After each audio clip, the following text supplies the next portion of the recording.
National Homelessness Week gives us the opportunity to ask, why are so many people in a country like Australia sleeping on our streets, rough sleeping, including our most vulnerable children? And why are so many others at risk of homelessness? We often hear the words spoken, "I'm only a pay packet away from being homeless." And this issue is only made worse by COVID-19. As one of the largest providers of social programs, these questions and our rallying cry to end homelessness drives and inspires our people every single day.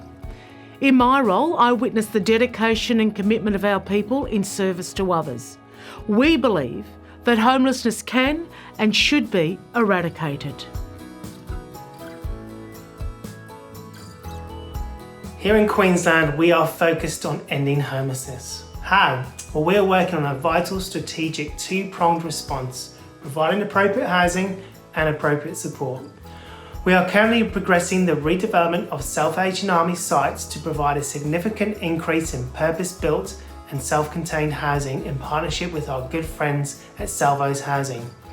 We are also reimagining the support side that best suits our future directions in providing an appropriate response to those that are experiencing or at risk of becoming homeless.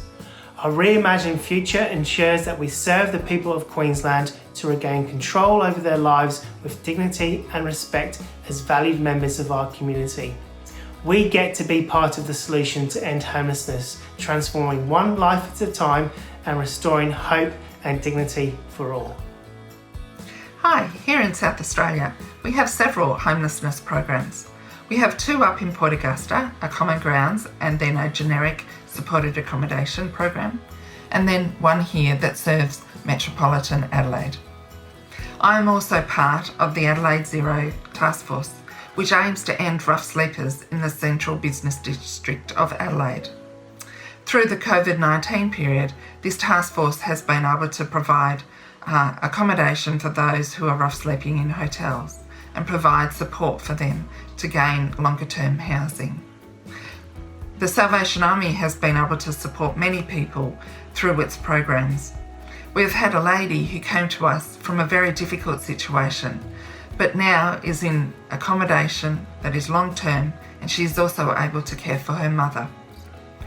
There are many stories like this of the Salvation Army helping those who are in need. In Western Australia, we want to end rough sleeping in partnership with other Salvation Army and sector organisations. It's not about simply providing a roof over people's heads. We want to be in a position to provide accommodation and support to some of our community's most vulnerable people.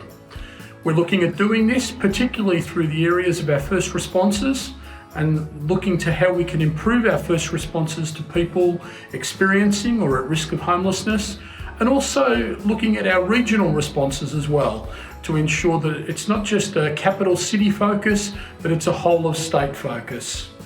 We have a great team that are working with us towards the aim of ending homelessness.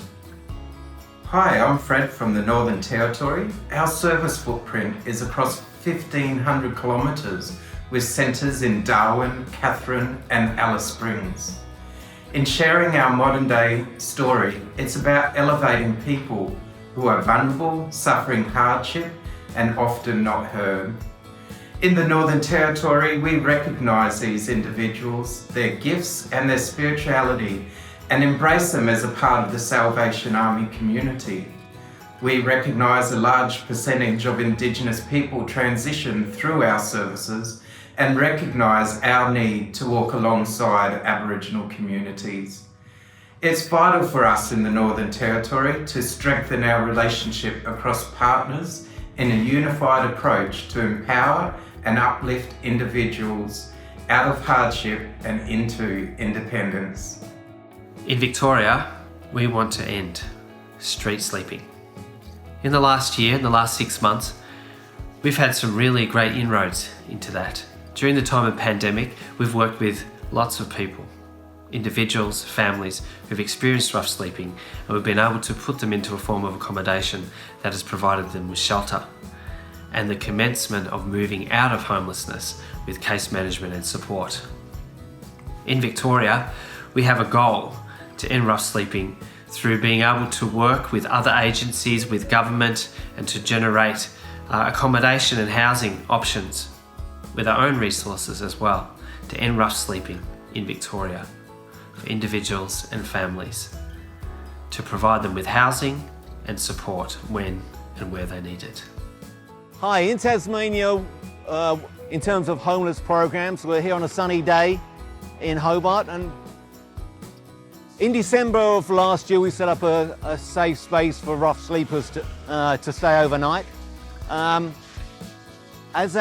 set that up using donations, and before Easter the government asked us if we'd like to expand that service to a 24/7 operation and expand it into Launceston and Burnie.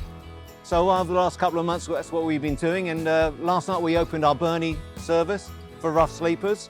Very soft opening, but we now have 3 centres for rough sleepers in Tasmania to come and stay overnight, and during the day we're open so we can work with their support needs, refer them into housing, health services. So I think in a way COVID has been an opportunity to improve and expand what we're doing in terms of our response to primary homeless people. In the New South Wales and ACT, we're really focused on housing people pre-COVID, during COVID and post-COVID. Some of the most amazing things in relocating from our crisis services is the use of hotels. And in the hotels, we're actually got service departments. Part of the living skills is that they will be able to self-manage, and we can see that after 2.5, 3 months. People have confidence. They are ready to move on. They no longer want to go back to congregate care. What the government is telling us that our congregate care needs to be reduced. So one of the biggest services that we have, which is Foster House, will have to reduce from 105 beds down to 25, 30. So we are looking for other accommodation to house people while we look at the redevelopment of the inner city.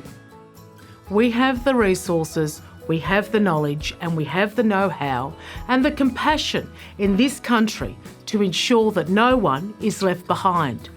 Having a safe place to call home should not be defined or determined because one person has means and another hasn't. Everybody has the right to a safe place to call home. Our founder, William Booth, has inspired and invited hundreds of thousands of people right around the world to take up the fight. Today and tomorrow, whilst we're a part of the Salvation Army, we have a responsibility to the words and legacy of William Booth. I'll fight to the very end, because homelessness has no place in our society.